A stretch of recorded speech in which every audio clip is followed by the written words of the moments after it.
Allez, salut les graphes, on va se faire un petit point crypto comme la semaine dernière. Donc on a eu une tentative d'extraction du Bitcoin ici qui a bloqué sur les 65 000 et ce point des 65 000, je pense qu'il faudra bien l'avoir en tête. 65 000, 70 000, c'est la résistance. Tant qu'on casse pas ça, on lance pas de signal. Et du côté du support, je vais juste projeter cet oblique ici. Je vais virer les autres. Et pour moi, c'est que ça hein, qu'il faut regarder. Essentiellement, on a un carrefour sur les 50 000 dollars. Donc, c'est assez simple hein, en soi. Dépassement des 65 000 dollars, 70 000 dollars, on a le signal d'achat et on joue.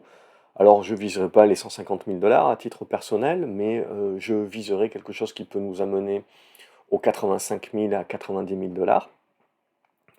A contrario, sous les 50 000 dollars, on handicaperait un petit peu plus la tendance avec une conso qui aurait certainement envie d'aller chercher vers les 40 000 à 38 000 dollars. Mais tout ce qui se passe au milieu, et c'est quand même 20 000 dollars, c'est pas rien, c'est de la neutralité, c'est du yo-yo, on continue d'être dans cette figure, si vous voulez, de consolidation et de congestion. Donc, je veux dire, tant qu'on est à l'intérieur de ces 20 000 dollars, on n'a pas grand-chose à se dire, on est en train de continuer de construire, ça permet, si vous voulez, derrière à créer le squeeze, et derrière on attend la sortie. Donc c'est que ça, et il n'y a pas grand-chose de plus à se dire actuellement.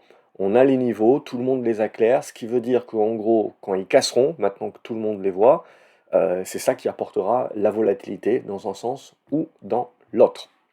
Si je vais regarder Ethereum, on est sur quelque chose de plus dégradé sur Ethereum déjà. Là aussi, si je nettoie un petit peu mes choses, on voit bien qu'on valide bien maintenant les 2800 dollars qu'on avait en support en résistance. Donc tant qu'on va rester en dessous de ces 2008, il n'y a vraiment pas grand-chose à se mettre sous la dent d'un point de vue moyen terme. Pour autant, on est sur le niveau de support. Donc en gros, on est en train de travailler une zone qui pour moi et l'ancien niveau de résistance ici des 2100 dollars, qui est maintenant le niveau de support. Tant qu'on reste au-dessus de ces 2000-2100 dollars, on reste au-dessus de la tendance haussière de fond. Donc on peut encore rester positif, on ne renverse pas la table. Pour autant, on est dans un truc entre les 2000 dollars et 2800 dollars, c'est pas rien quand même, c'est pour du trading, mais en dessous de ces 2800 dollars, on n'a pas grand intérêt, si vous voulez, à redevenir positif. Donc ce que j'ai envie de voir, c'est une volonté de dépasser les 2008, de venir chercher les 3002, de buter dessus, et de commencer à construire dans cette zone-là, pour essayer de ressortir par le haut. Faire une figure un petit peu qui ressemble beaucoup à ce que nous a fait l'argent, c'est-à-dire de la volatilité dans la construction, mais in fine, si vous voulez, une tendance haussière de fond qui reste prédominante. Et là, c'est ce qu'on a également sur Ethereum. Pour l'instant, tant qu'on tient les 2000, 2100, on a cette tendance haussière de fond qui reste prédominante. Mais maintenant, ce que j'ai envie de voir, c'est une réaction assez vive au-dessus des 2008, les conserver. Et là, je redeviens positif pour une volonté de jouer une relance haussière. Mais là aussi, comme sur le Bitcoin, hein, même si c'est un peu plus dégradé que le Bitcoin, on est dans une phase d'attente. Donc on est clairement voilà, en attente de niveaux. Les niveaux sont clairs pour tout le monde. Donc ça amènera des flux, si vous voulez, si on casse un niveau ou l'autre, et ça va vraiment nous donner le là. Donc ça va se décider. Hein. Je pense que ça va se décider ces prochaines semaines, et tout le monde est clair sur les niveaux. Donc ça devrait aller assez vite ensuite par rapport à cette décision. Il y a quelques cryptos qui restent encore intéressantes. On voit qu'ils sont dans des bonnes configurations, des bonnes constructions.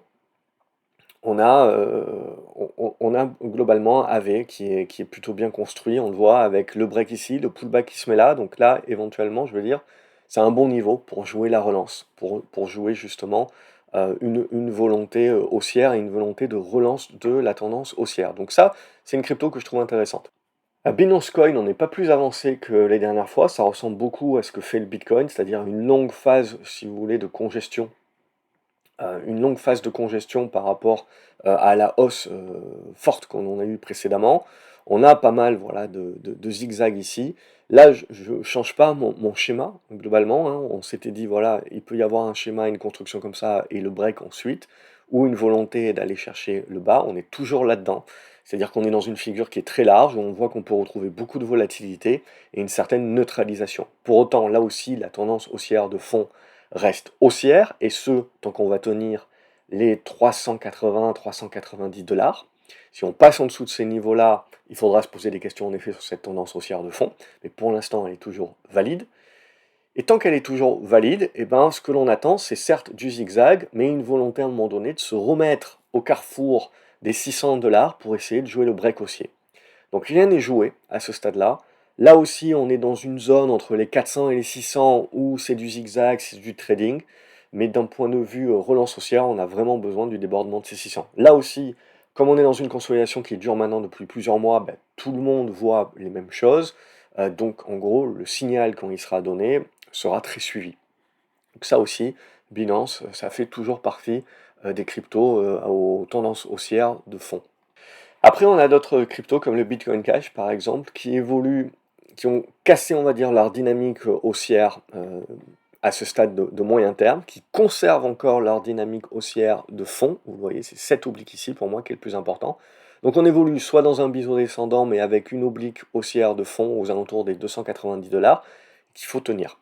Si on passe au-dessus, en dessous de ces 290 $, 265 $ à peu près, là aussi, on casserait la dynamique haussière de fond sur le Bitcoin Cash, et ça serait moche. Donc à ce stade-là, pour moi, on est dans une neutralisation. Il n'y a pas grand-chose, vous le voyez, à se mettre sous la dent, mis à part du trading, tant qu'on est entre les 250 et les 400 $. J'aurais besoin, voilà, de commencer à voir des choses comme ça se dessiner pour me dire, on se remet dans des dispositions qui vont nous permettre d'attaquer les résistances et en les cassant, de relancer la tendance haussière de fond et donc de lancer le retournement haussier, la relance haussière. C'est ça que j'ai envie de voir pour redevenir haussier à plus moyen terme sur le Bitcoin Cash en particulier et les cryptos d'une manière générale, puisque si le Bitcoin Cash le fait, il y a fort à parier que sur d'autres cryptos, on le verra également se faire, notamment sur les plus grosses caps. Voilà, si je prends le Bitcoin SV$, c'est à peu près la même chose, hein. On a une dynamique qui est quand même assez travaillée, assez cassée. Donc pour moi, là, c'est des cryptos auxquels je touche pas. Si et seulement si, j'y reviendrai, si on commence à avoir ce type de scénario-là qui se met en place. Donc j'ai besoin au minimum de revenir au-dessus des 50-55 $, vous voyez, pour commencer à me dire, j'ai un espoir d'une volonté de retourner ma tendance à la hausse. Mais pour l'instant, je suis en dessous des résistances. Le risque, hein, c'est que ce scénario-là prévale. Mais à ce stade-là, voilà, je suis dans la neutralisation, je suis dans la congestion, je suis en attente.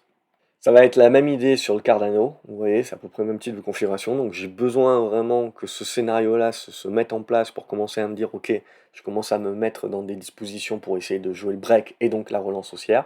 Pour l'instant, j'y suis pas. On retrouve la même chose sur Chainlink, hein, qui sauve un petit peu là, la tendance, vous voyez, on revient chercher les anciennes résistances qui deviennent support, donc ça se joue vraiment là en fait, c'est vraiment les gros supports. Donc je tuerai absolument pas le marché crypto, on joue vraiment des supports importants, on réagit dessus, mais maintenant c'est ce qui se passe maintenant qui est vraiment important et intéressant pour la suite. Si on revient les travailler, je verrai ça comme une faiblesse. Moi j'ai vraiment besoin de la relance et des scénarios qu'on avait déjà dessinés ensemble la semaine dernière qui commence à se réaliser, à se mettre en place pour redevenir bien positif et reprendre pas mal de positions. Maker dollar, c'est la même chose. On est pile poil sur le support. Faut tenir ce niveau-là, c'est important. Alors certains verront peut-être un point d'achat. Ce qui peut être pas mal, c'est justement de se dire, en gros, on a un point d'achat ici compris entre les 1,75 et les 1,50. Si on passe en dessous de ça, on met à mal la tendance haussière qui avait été relancée en été 2023. Donc c'est pas du tout ça qu'on veut voir. Maintenant, certains pourraient voir un point d'achat ici parce que ça leur permet, en gros, d'acheter proche du support. Et donc si ça s'invalide, de ne pas être trop loin en termes de perte. Donc ça peut se voir.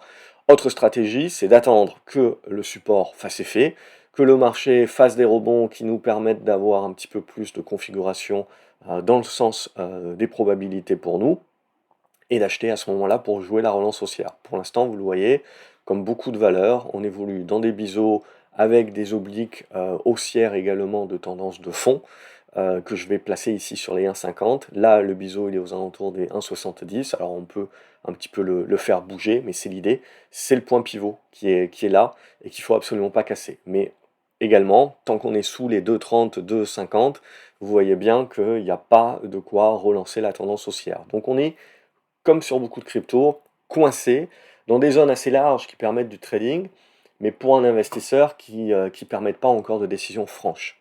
Autre crypto que je trouve intéressante, bah, c'est le Monero. Et donc notamment, vous voyez, le débordement des 170-180 qui donnerait un bon signal. On invalide évidemment cette idée-là si on tombe sous les 130, mais bon, on a une bonne congestion qui se met en place, ça fait partie des cryptos à regarder. Le XRP également fait toujours partie des cryptos à regarder, surtout sur un débordement des 60-65 cents, il y aurait un très beau signal dessus. Il y a une bonne congestion, on reste positif sur ce scénario tant qu'on va tenir les 50 cents. En dessous des 50 cents, ça deviendrait plus compliqué. Mais voilà, ça fait partie des cryptos que je trouve encore intéressantes à suivre pour éventuellement un signal. Mais voilà, il faut que l'ensemble du marché pousse également pour qu'il y ait des choses qui soient durables qui se mettent en place. Et Solana, on va retrouver la même chose, la même indécision que sur beaucoup. Donc la tendance haussière de fond est toujours là. Je mettrai le niveau sur le niveau des 70-80 dollars. C'est mon niveau pivot de long terme. Et là, vous le voyez, on est dans une figure de congestion. 120-180 dollars. On a besoin de déborder les 180 plus les 200 pour lancer un rallye vers des nouveaux plus hauts et une relance de la tendance haussière. A contrario, si on vient péter les 120, il faudra se dire qu'on va revenir tester cette zone des 80 à 70, qui sera éventuellement un bon niveau, au moins pour du rebond, parce qu'on conservera encore la tendance haussière de fond. Donc on en est là, vous voyez, cette même consolidation depuis des mois, comme sur de nombreuses cryptos, et on est en attente de la décision.